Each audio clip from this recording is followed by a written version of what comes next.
Hi, thanks for joining our YouTube video updating the public on the tax and MVD related actions that were taken in the 2025 legislative session. We have a lot of experts within the department prepared to go through these slides, and our goal is to make sure that the public, including tax practitioners, taxpayers, drivers, everybody else who's impacted by this legislation, has all the information they need to know what's going on in the future. I'm Stephanie Chardon-Clark. I'm the Cabinet Secretary of the Taxation and Revenue Department, and we've listed here our org chart website where you can get more information about our executive team. The agenda for today's presentation will be just quickly reviewing our leadership team, talking a little bit about Tax and Rev's 2026 budget, and then spending most of our time talking about tax legislation and MVD legislation that was enacted in the 2025 legislative session. Just to give an overview of some of the presenters today, as well as our executive leadership team, we're all here to support the public, including our tax practitioners. I'm the Cabinet Secretary. We've got Aisha Mora as the Deputy Cabinet Secretary over Administration. Dee Wald is wearing two hats. She's both our Interim Tax Policy Director and our Chief Legal Counsel. Kelly Kitzman is our General Counsel. Bobby Marquez is our Interim Communications Director. Alma Amador is our Taxpayer Advocate. Lucinda Cito, our Chief Economist, who works on revenue estimates and things like that. David Monteith is our Local Government Liaison, a great point of contact for local governments who may have questions about their tax distributions. In the Property Tax Division, today we'll be hearing from Director Ira Pearson. Revenue Processing Division Director is Lydia Van Orman, who will be on shortly. In the Motor Vehicle Division, our Director is Tet Wint. In the Tax Fraud Investigations Division, we have Director Vince Mares. In the IT Division, supporting all of our systems of record and our interfaces, we have our Chief Information Officer, Mike Baca. Shortly, we'll be hearing from Administrative Services Division Director Denise Irian.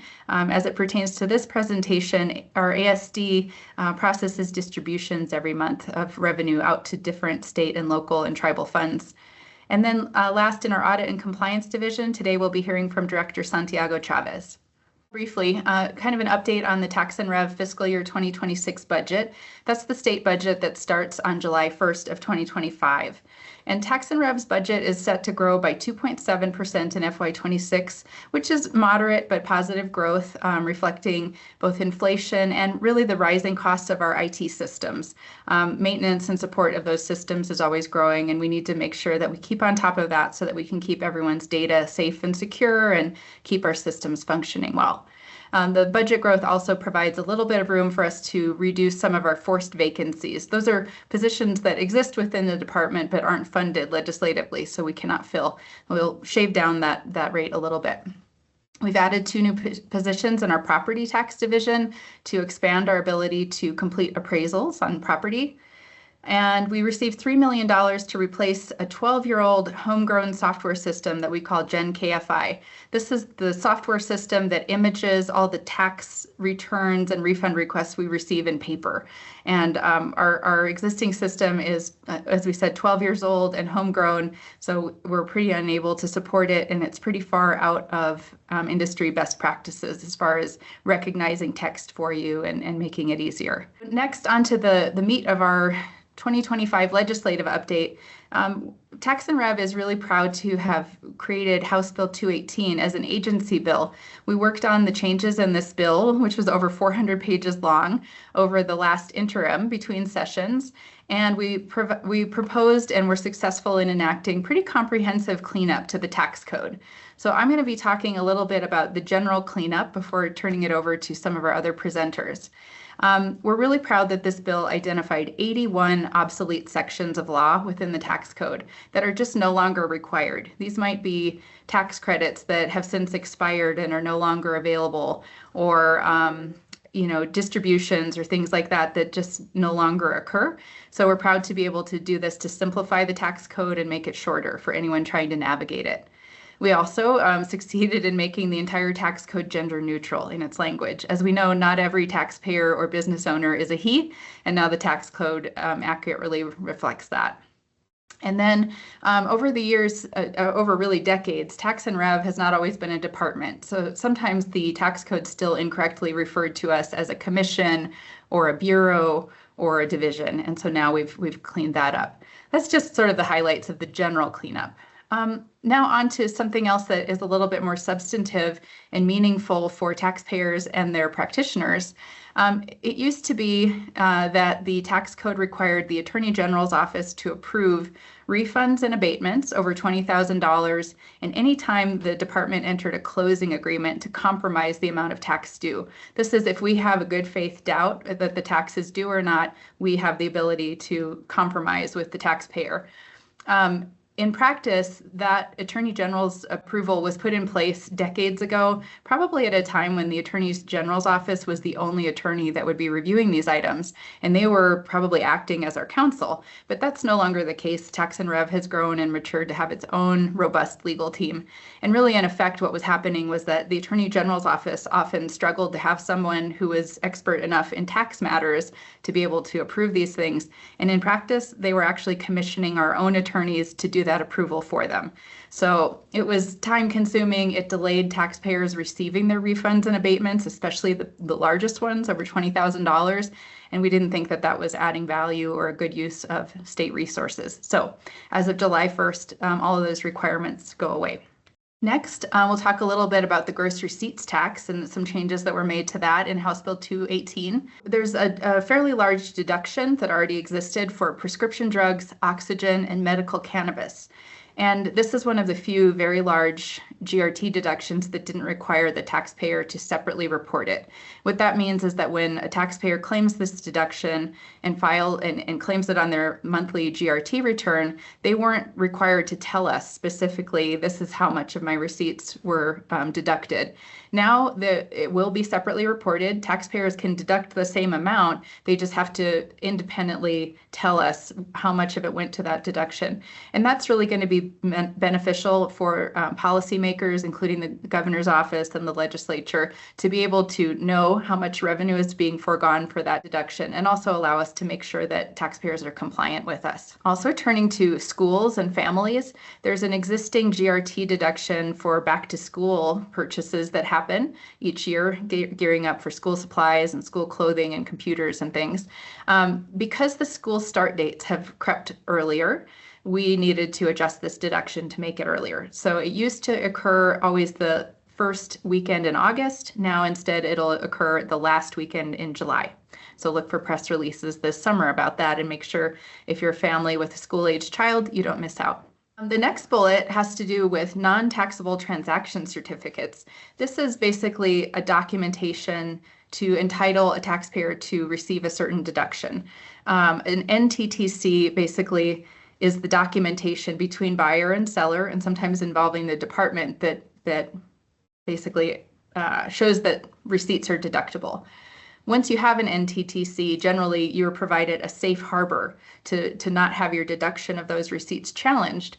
But we had case law in New Mexico in the last couple of years where we had to litigate that if a taxpayer receives an NTTC by misleading or lying to the department, that they cannot be entitled to the safe harbor of that deduction. And so that's what we've changed here to make the statute match the case law that came out of the New Mexico Supreme Court. So if you do not receive your NTTC in good faith, in other words, you receive it by misleading the department, then you don't get the benefit and the safe harbor of the NTTC. Last on this slide, there is something called the investment credit. It's a credit against the state amount of GRT paid. The law here was out of step with the rate of the state GRT. A couple of years ago, we reduced the statewide GRT rate for the first time in over 40 years. We reduced it from 5 1/8% to 4 7/8%, so a 1/4% reduction.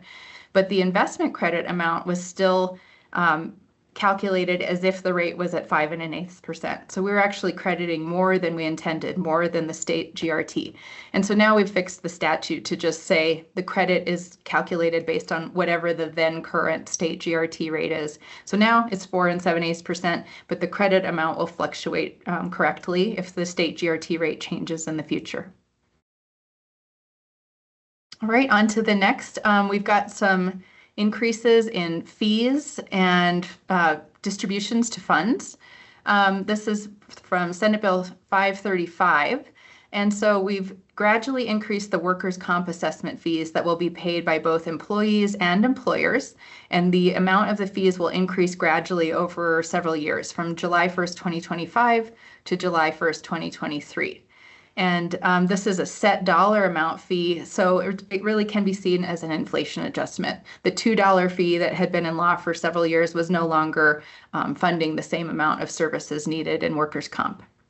And then it also increased the telecom relay surcharge, which is a surcharge that you will all see on your phone bills. It increased it from 0.33% to 1.66%. And the goal here was to send that new revenue to a 988 Lifeline Fund. And 988, if you're not familiar, is a lot like 911, but except for all types of emergencies that you can call 911 for, 988 is a line that you'll be able to call in a behavioral health crisis or mental health crisis. And so we're making sure that state agencies and service providers are funded, have a funding source dedicated to make sure that those services go out to those in crisis. And next, I'll turn it over to our Property Tax Division Director, Ira Pearson. Hi, I'm Ira Pearson, Property Tax Division Director. The Property Tax Division helps local governments in the administration and collection of ad valorem taxes in the state of New Mexico. For more information, please see the link below. HB 47 was a veteran property tax exemptions. The bill implements 2 veteran property tax exemption constitutional amendments that were approved by the electorate in the November 2024 general election. Part 1 increases from $4,000 to $10,000 the exemption that may be claimed by any veteran or veteran surviving spouse. In future years, the $10,000 exemption will be adjusted for inflation. Effective this year, it was included in notices of values the assessors mailed out by April 1st of 2025. Part 2 of HB 47 expands the disabled veteran property tax exemption to include a proportionate exemption reflecting a veteran's partial disability. The previous exemption only provides 100% exemption for 100% disabled veterans. This will go into effect next year on the notice of values that assessors will send out by April 1st, 2026. For applications, see the New Mexico Department of Veterans Services website listed below.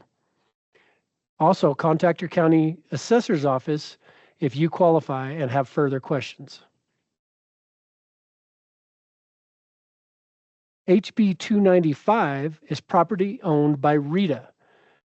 This bill clarified the property tax code to reflect existing practice regarding leasehold interest.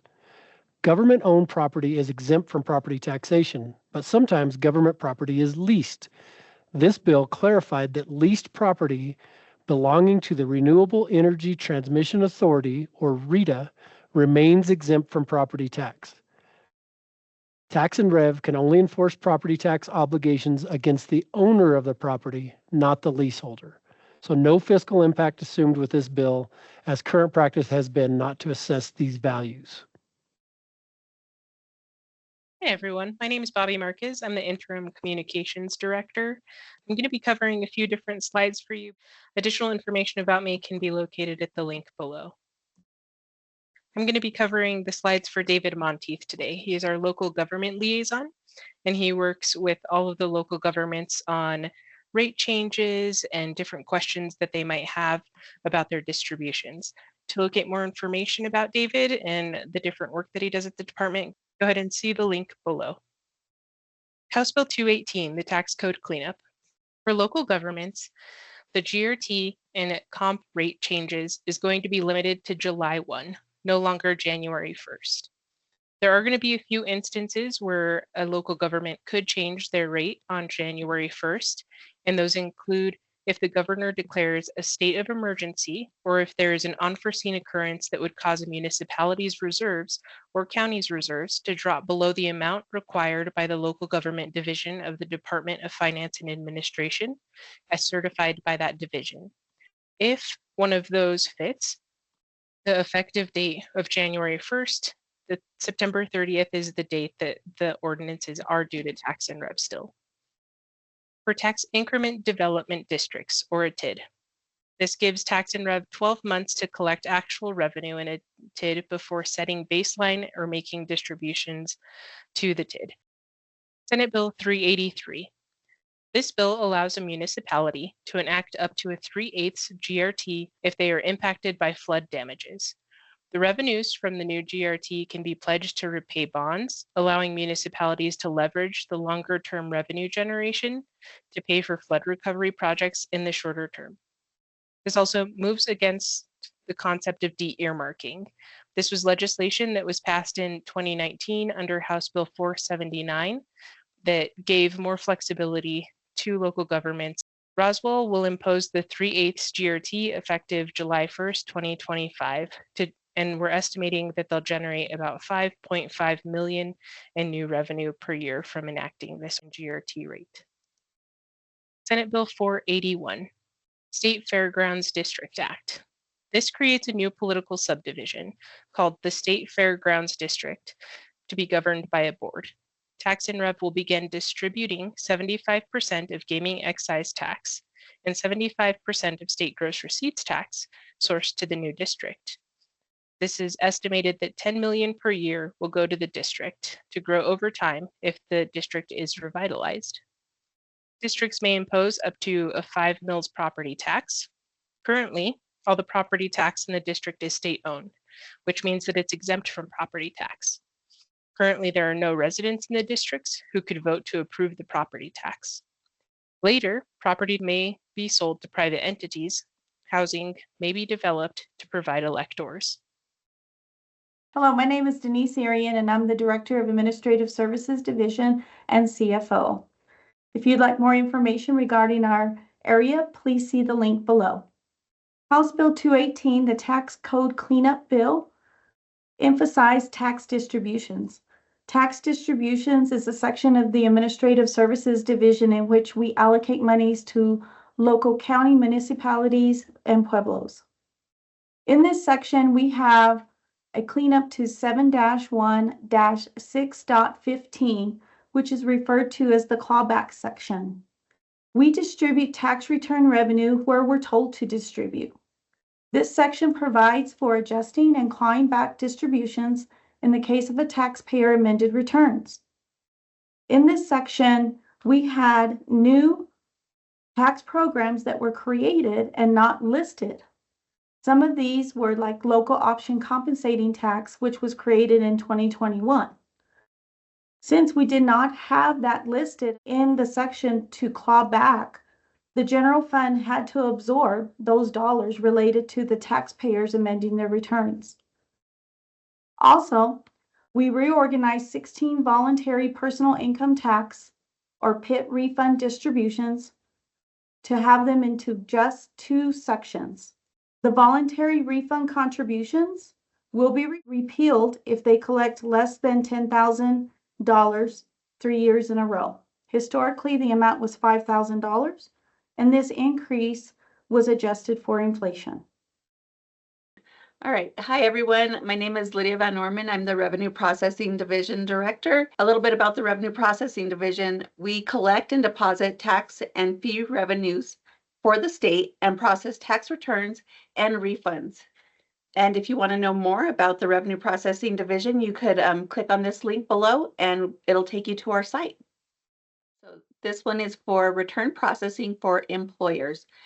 This first bullet requires that all employers must electronically file their annual withholding statement electronically, not only employers with 25 or more employees.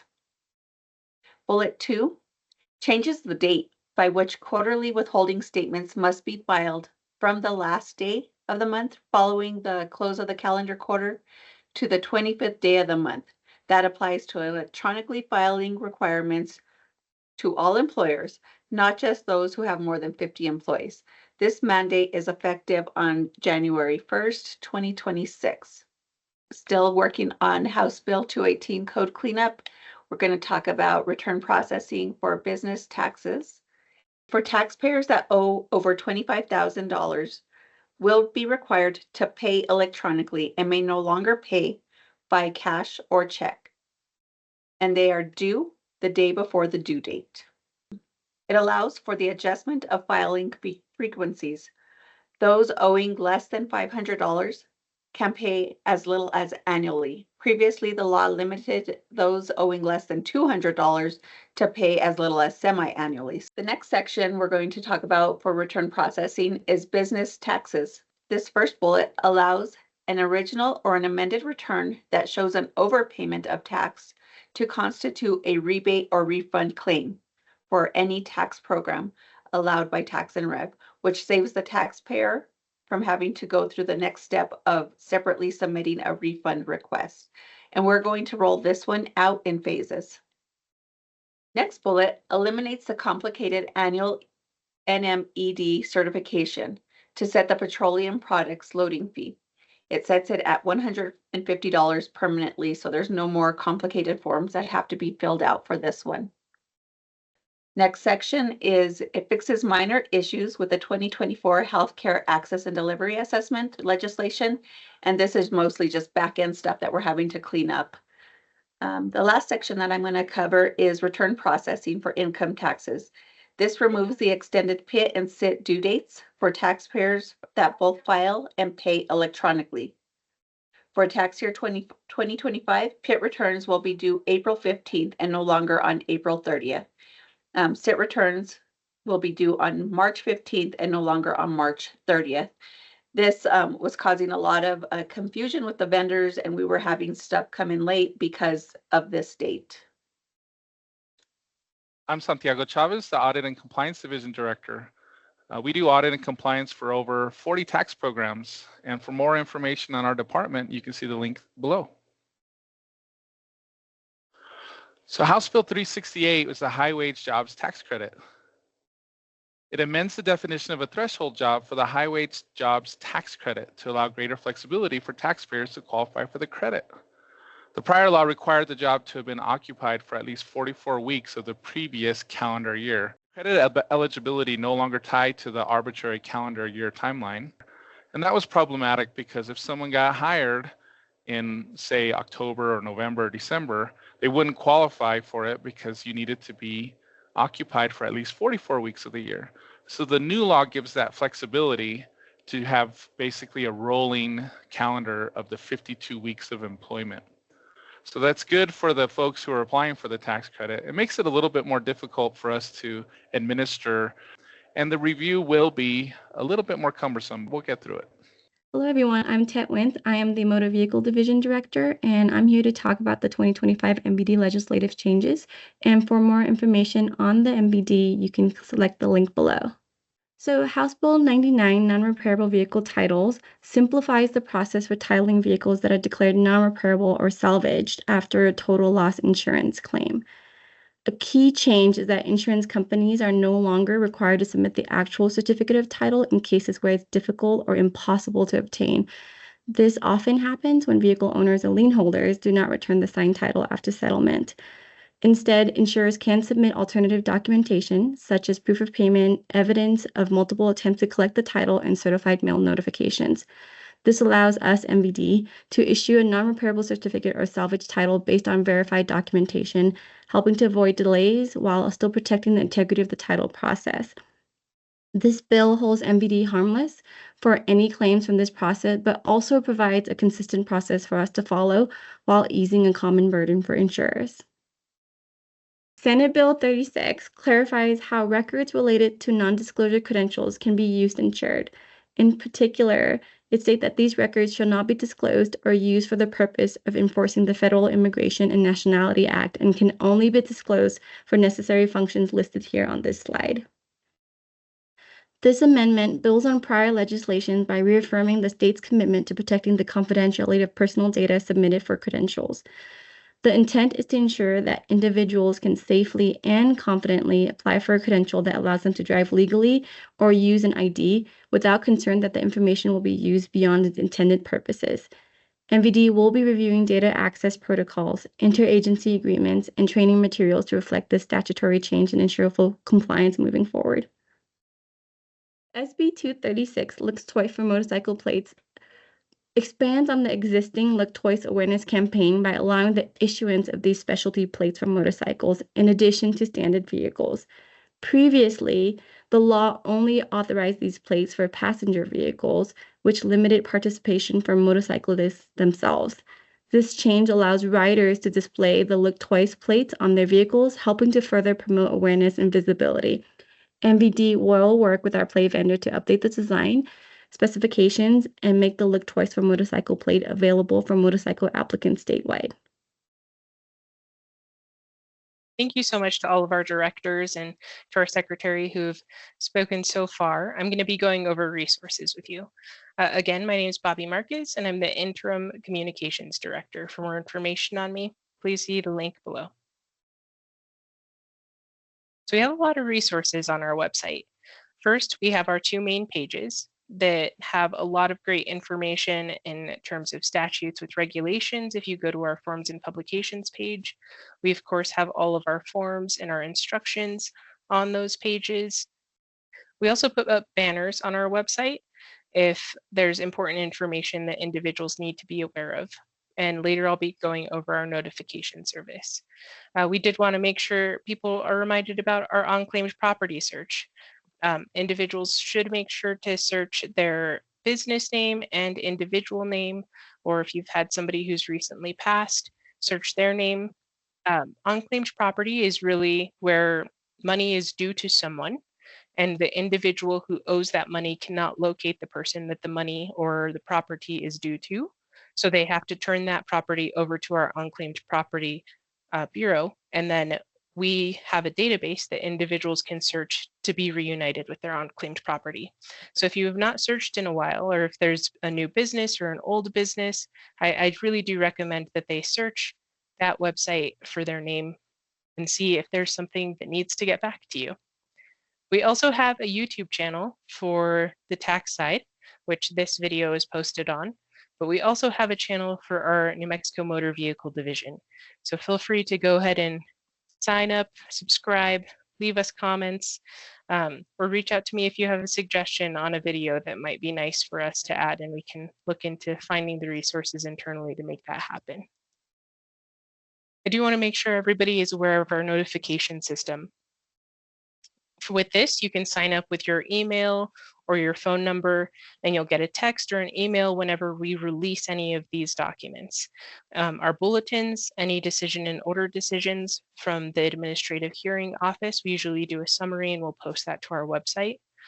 FYIs, which is general guidance on different tax programs that we have. News releases or press releases that come from me about information that we want the public to know about. Delinquent property tax auctions from our property tax division, and updated publications and forms. This includes a legislative summary that should be coming out soon. You can also locate previous ones on our website under the tax resources section. So we do want to make sure you guys have information to contact us if you have any questions.